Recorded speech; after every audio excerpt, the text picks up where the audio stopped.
Hey man, say man, this is the A-Man Show. Welcome back to my channel. Please subscribe to my channel for more NBA and NFL content in the future. And make sure y'all click on the notification bell whenever I post a new video. You will be notified and not miss any of my videos. So today's video, we're going to talk about Victor Oladipo. Since he was traded from the OKC Thunder to the Indiana Pacers as part of the trade in exchange for Paul George. That season, 2018, he had a breakout year with the Pacers averaging 23 points, 5 assists, 5 rebounds, 4 assists, while shooting 47% from the field and 37% from 3 on 6 attempts. He led the Pacers to the playoffs, where he took LeBron and the Cavs to 7 games in the first round, where they could have beaten them if it wasn't for LeBron. Now, expectations has been set for the 2018-2019 season for Oladipo leading the Pacers to the promised land, but guess what? Injuries have kept him out for over 100 games in 2 seasons, and now it's uncertain how he's going to bounce back from his star-studded season. And this season, the Pacers are the 5th seed in the Eastern Conference, which leads me to the question if the Pacers really need Victor Oladipo. Stay tuned to the video. I paid my dues, now I'm a made man. I call my fame, now I'm a made man. You never see me again. I got the juice, now I'm a made man.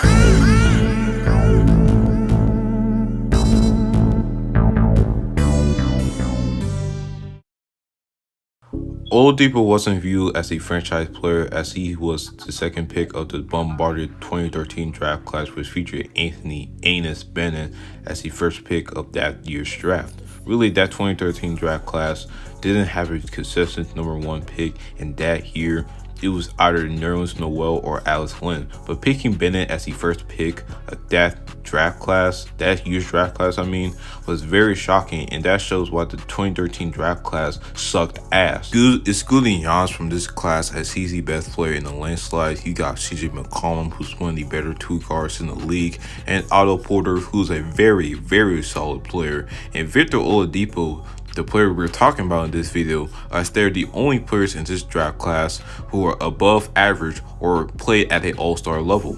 For Dipo's case, scouts showed that he was going to become a phenomenal defensive player transitioning to the league, but he doesn't have the offensive skill set.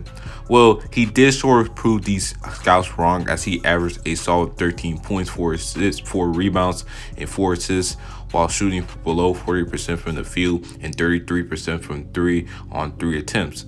Now, Oladipo has shown upside, as he's one of the most athletic players in his draft class, has shown offensive resemblance, and defensively he was pretty good. Next season, he improved his game to 18 points while improving his efficiency. In the next, he was stagnant, despite his points per game having decreased. The reason why he didn't improve is because the Orlando Magic is one of the worst teams when it comes to player development. Since the Dwight Howard era ended, the Orlando Magic drafted numerous first-round picks from 2011 to now, and almost all of them either out of the league or below average players. And the only good player they drafted who is still on this team is Aaron Gordon. Tobias Harris with the Magic, he was one of the best young players in the league, and they traded him away for absolutely nothing in recently Oladipo, and there's really no reason why they traded them in the first place. Depot spent a brief stint in OKC, as he was the second option behind Russell Westbrook, who won MVP in 2017. He was basically a 3-and-D player. For y'all who don't know what a 3-and-D player is, it's basically a player who is a catch-and-shoot player and focused on the defensive end. Although Depot was solid at the defensive end, he wasn't that good in catch-and-shoot situations, as it was mainly his role. And then out of nowhere, he and Sabonis was traded to the Pacers for PG-13. For my initial thoughts, I thought that the Pacers were robbed, given how you traded your franchise player for an average player and a bench warmer, especially with the odds of PG going to the Lakers. I would like it if he came, but unfortunately it didn't happen. So going back to, we thought that OKC instantly won the trade, but now it's not even the case no more, because Depot had a breakout season with the Pacers, as he made the All-Star team and became one of the better shot careers in the league. And not only that, he was elite defensively, as he made first team all defense and led the league in steals. The man was sensational, especially after he took LeBron to 7 games, as he averaged 23 points, 8 rebounds, 6 assists on 42% shooting, and 40% from 3. We had so many expectations for Victor Oladipo to immensely elevate his game from the play he picked up from last year into MVP status as he's entering his early years of his prime going to the 2019 season. But damn, I was wrong.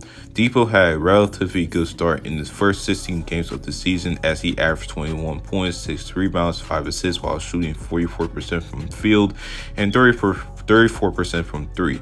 Like I said before, it's a good start, but it's not a great start as we expected him to produce MVP caliber stats right away. But I guess we have to wait to see. But he suffered a right knee injury and was out for 11 games. Since he came back from that injury, he played hurt as in the last 20 games, he averaged a 16 points, 5 rebounds, 6 assists while shooting below 40% from the field. He has been atrocious, but I'm going to give him a pass because he just came back from an injury. Hopefully he regained his form. Well, this happened. Evans, so now guys are trying to help him to get him there. Now they're standing around knowing that they can't. They know it's beyond picking him up and taking him to the bench. And so Victor Oladipo in game number 47 with great friend Domantas Sabonis, and you know the Pacers have experienced this before, never like this in the last few years. Depot will suffer a season-ending quad rupture and miss the first 47 games of the 2020 season.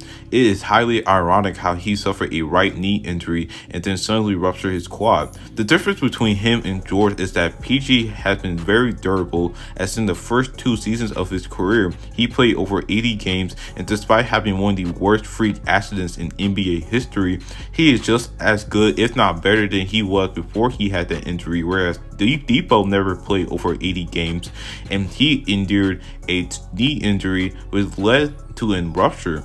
And I know that not every player is going to recover as fast as George and still play better, but if you're suffering 2 injuries, one being season ending, and once you came back you look absolutely nothing like the player you once was in your breakout season, it is time to raise that concern about Oladipo. Because we have aspirations of him going towards that MVP conversation, and he's in the right position to be in that conversation. You have Miles Turner, who's one of the best rim protectors in the league, once a Defensive Player of the Year candidate last season. And you got guys like Wesley Matthews, who we got in the trade, who's one of the best shooters in the league, and also gives you a defensive presence down in. And Domantas Sabonis, who's a 6th Man of the Year candidate and should have been starting in the first place as he was an All-Star the next year. And you got Tyreke Evans, now he's banned, but last year he wasn't as good he was back in Memphis in the 2018 season where he had a resurgence year, but he was very solid in his role as he is a playmaker and gives you points off the bench. That roster alone is a dark horse final contender with arguably the best defense in the league, and forgot about Bojan Bogdanovic as he played like a star during that January last year while being a great defender himself. If Victor Oladipo haven't endured these injuries, then he could have led the Pacers to probably the Eastern Conference Finals. Yes, I truly believe that he can lead them to the East Finals because the way he played in the 2018 playoffs in the first round against LeBron, to remind you that he had one of the greatest playoff runs of all time, and he almost beat him with double a better roster. Hey man, they can give Giannis and Kawhi a run to their money. But that obviously didn't happen. So right now, Oladipo's future is very bleak given how he sustained these injuries, and watching him play, he's less explosive and not as good at the defensive end as he once was.